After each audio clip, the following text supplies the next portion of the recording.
Hello, friends. Welcome back to the channel. For those of you who are new, my name's Manny. I'm a first year medical student at McGill University. And today we're going to play a game I like to call Are You Smarter Than a Med Student? And I am joined today by a very special guest. Cue the appearance.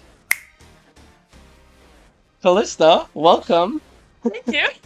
So, everyone, this is Callista. She is my lovely girlfriend, and she is a psych student at Concordia University.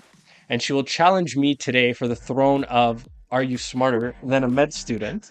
And she is a smart cookie. So, what's going to happen today is I'm going to ask Callista a couple of medical questions pertaining to the topics that I've covered so far in medical school, of course, at a level that is appropriate for someone who's not in medical school. So I encourage you all to play along. And what's going to happen after that is Callista is going to ask me some psych questions in various categories. We don't know what we're asking each other. It's multiple choice format. So again, you guys can play along and leave in the comments down below what score you get or how many correct answers you get. All right, Callista, are you ready to play? I am ready. So, the first question is pertaining to Indigenous health. Multiple choice. There are 5 options. Which of the following is not a health discrepancy experienced by Indigenous peoples in Canada? Is not. Is not. Okay. Okay. Is it A, they experience a significantly higher rate of obesity? B, a significantly higher rate of type 2 diabetes? C, significantly higher rates of tuberculosis? D, significantly higher rates of suicide? Or E, all of the above are health discrepancies experienced by Indigenous peoples in Canada? E. Final answer? Yes. You're locking it in? Yes. Well, that is correct. I thought it would be appropriate to start it off smoothly and make it a little more challenging as we go. So yes, unfortunately, these are just some of the few health discrepancies experienced by Indigenous peoples across Canada. And it's important for medical students and for healthcare professionals to be aware of these discrepancies, because at the end of the day, we want equity. We want to serve each and every individual the exact same way. And Indigenous peoples are no different.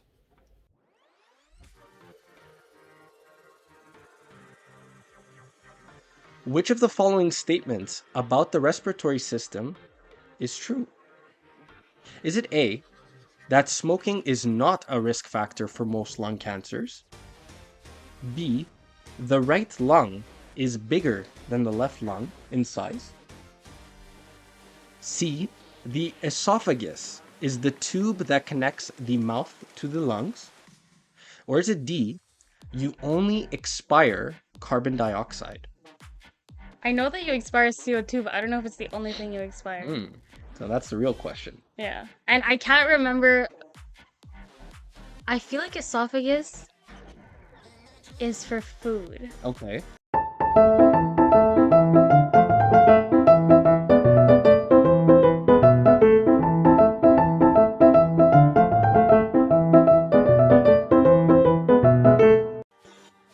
I think I'm gonna go with. And we're saying true, right? Which one's true? And we're saying when you breathe in air, it's not just oxygen. I mean, So you would assume that when you exhale, mhm. it's not just carbon dioxide. Okay, so if you're ruling that out, then the other 2 options, we talked about smoking, you ruled that out. Then there was the lung size for B, and then C, the esophagus. That's the Yeah. T. So which one are you thinking then? Gut feeling. Well, now I'm thinking that is the lung size. Okay, so think about it for a second. Why would one lung be bigger than the other? Oh, wait, you said which one is bigger? Which one is the bigger? The right one. The right one. Yes. And the left one is where your heart is. So I think I'm gonna go with that option. Final answer? You're locking it in? Yes, we're just going with it. That is correct. The right lung is typically bigger than the left lung.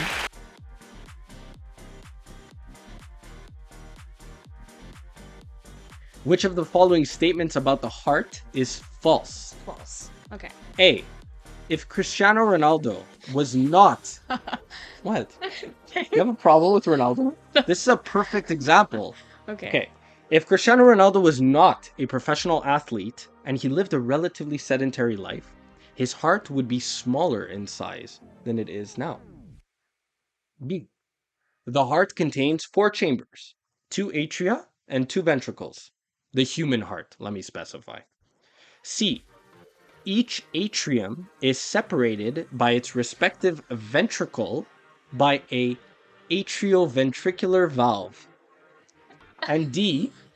One side of the heart is composed of pure oxygenated blood, whereas the other side of the heart contains pure deoxygenated blood. What I mean is, oxygen is only present in one side of the heart. Okay, and I have to say which one's Which one's false?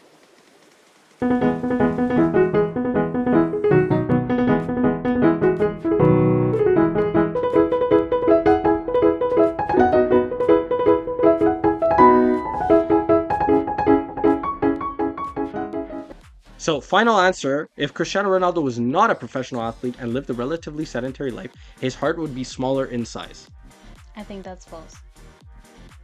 Unfortunately, you're wrong. Athletes' hearts do get bigger. Although you were right that a pathological disease can make your heart bigger, physiologically, you can train your heart because most of it is muscle. So athletes have bigger hearts, generally speaking. Don't be sad. That was a tricky one. The respiratory system was the hardest one. Well, these two were probably the hardest ones.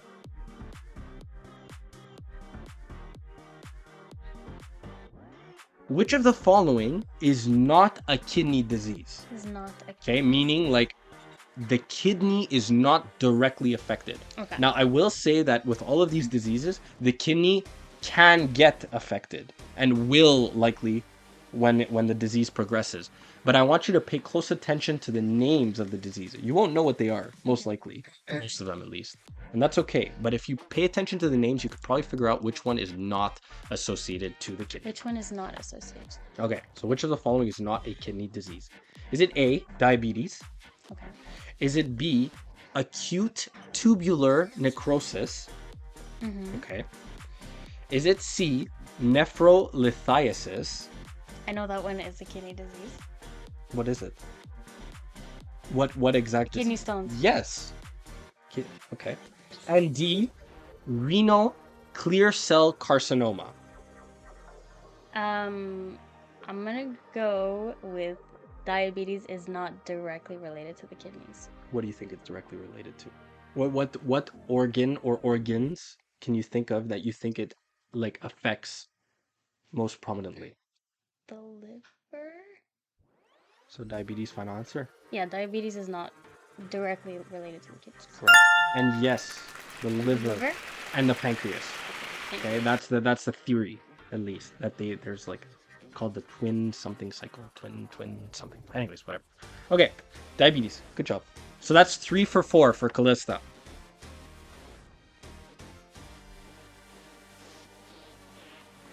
I hope so. When digesting, the food you ate will not directly pass through which of the following GI structures? Will not directly pass. Yes, like it'll go from your mouth, it'll come out of your anus. Okay. Okay? And it'll pass through a bunch of things. Yeah. Which one is not in that trajectory? Okay. Okay? Might be linked to it or associated. Okay. A, the rectum. B, the liver. C, the duodenum or duodenum. Or D, the esophagus. Liver. Final answer. Well, I know that the duodenum is like part of the tubes, whatever. The esophagus is here. Okay. And the rectum is at the end. Okay. The And the duodenum is part of which? What tubes? I don't remember. You have an Something idea? in the intestines. Okay. But the liver is like its own thing. It's not, the food isn't gonna go in the liver. So how does the liver play a role in the digestive system? Do you have any idea? Release of some kind of I don't know, ghrelin and whatever. Stomach. That's stomach. Oh. Ghrelin? Bile. Oh, Bile. okay. But is the liver the correct answer? The liver is the correct answer. The duodenum is in fact the first part of the small intestine, followed by the jejunum and the ileum. And the way we like to remember it in medical school is DJ ilium. Okay? So DJ ilium. That's it. You know the order.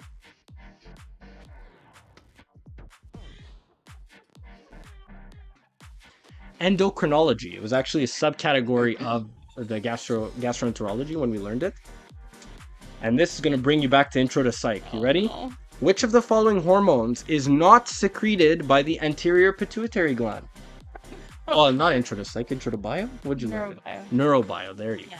go. Okay. Close. Which one is not Not secreted by the anterior. anterior pituitary? Oh. A, ADH. And if you want the full names, I could give them to you.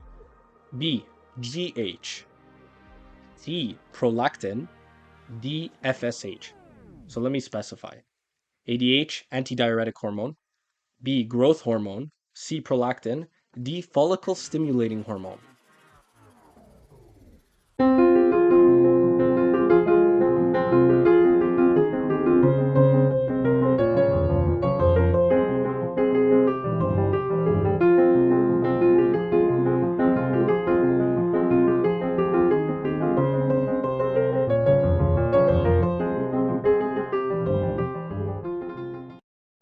Do you think my gut is correct? I don't know. Go, say something. I think I'm just gonna say prolactin. Prolactin, final answer? No. You have no choice. Unfortunately, it's not prolactin. What is it? It's ADH. Okay, so it's my turn now. Yes. Let's You see ready? if I remember any psychology. Fun fact, I did not take any psych courses. I just learned any psych I know is from MCAT studying. Okay, so, Yeah. So Here we let's see how much you know. okay. Okay. So ready?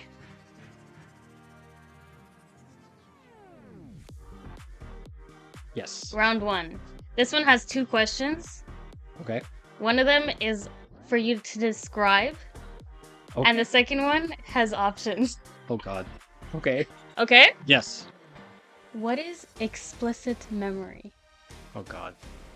Second question will help. Okay. So, Jeez. what are the types of explicit memory? And I have a list that you can choose from.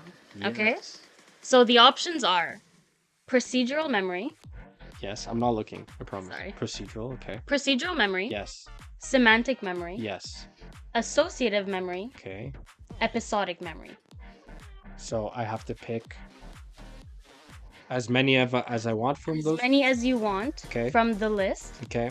that are part of explicit memory. Okay. And maybe that will help you describe explicit. Episodic, semantic, final answer. Okay. So let's just go through it. You said explicit memory is memory that you think of. Yes. And the 2 types are episodic and semantic. Yes. You're correct. Explicit memory is memories that you are conscious of. Yes. That's the Implicit- word. Yes. Okay. Implicit memories are memories that you are not conscious of, like procedural memory that you do without thinking about it. And the 2 types of explicit memory are semantic and episodic.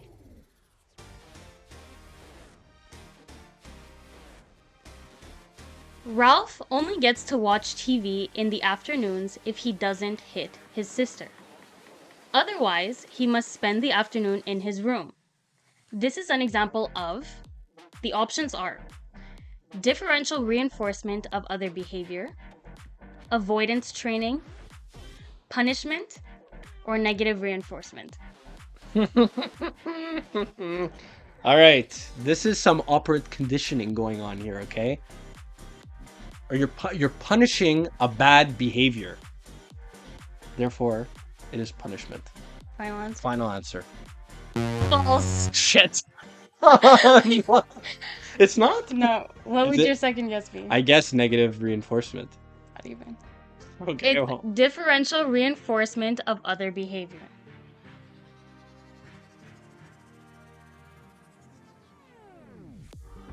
So, which stage of Piaget's theory of cognitive development is associated with the beginning of logical thinking, recognizing mathematical conservation, and object classification via multiple features? Okay? okay. So the options are formal operational, sensory motor, concrete operational, or pre-operational. Sensory motor is the first one. Okay. That's when you're a baby. You don't know what you're doing. It's not that. The stage you're referring to is between the ages of 7 and 11. I don't know why I remember that, because after 11 you think abstractly, according to Piaget. Mhm. So this is between that. Okay. So we said pre-operational, Yeah. which is probably the second one, which is probably like the kid, toddler to child age. And then there's concrete and formal. What's the order? I'm just gonna say concrete and go with my gut. Even Concrete final answer? I'm just gonna say concrete final Concrete? answer. Yes. Yeah. You are correct.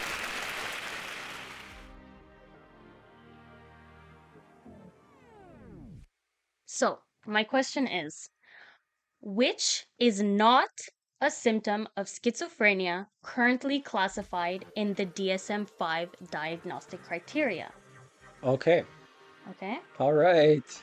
So, the options are Mm-hmm. disorganized speech, catatonic behavior, delusions, and inflated self-esteem. I'm gonna say A, disorganized speech. A, final answer? Yeah. Disorganized speech is your final answer? That is false. It's D, isn't it? Yes. Yeah. Shoot.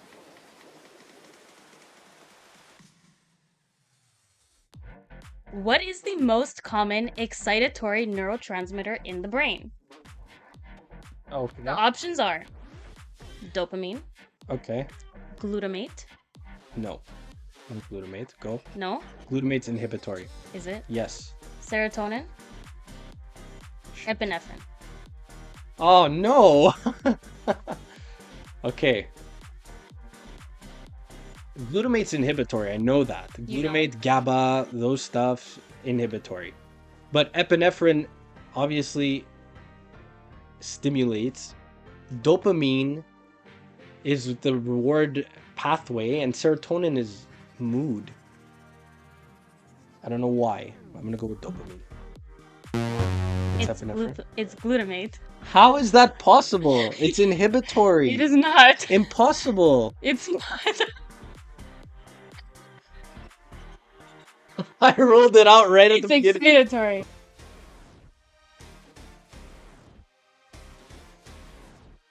What family does glutamate belong to? What? Yeah, Okay, what are my options? there's no option. There's no options. Yes, glutamate or glutamic acid is an amino acid. Final answer. Yes. That's Please. the biochemistry stuff. It's okay. We're okay though. So it turns out, Callista, you are smarter than a med student. Congrats. I'm not jealous in any way. Like, not at all. Got the video. No, good job. I'm curious to how well you guys did.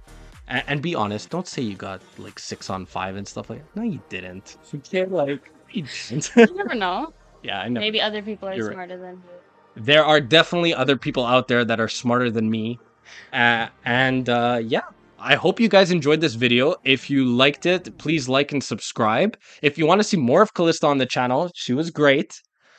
And you want us to do more videos like this with different topics, could be specific to medicine, something in psychology, something completely random, and you found these videos very informative, please let me know. I'd be happy to make more. So, of course, Callista, the catchphrase, what will we do? We'll catch you in the next one. Okay. I say it at the end of every video. All right. Catch you in the next one. Video. No! I swear. Restart! Restart! See? I'll catch you in the next one. Okay, Oh are my you ready? goodness. And of course, friends, we will catch you in the next one. Can you say it? And of course, friends, we'll catch you in the next one.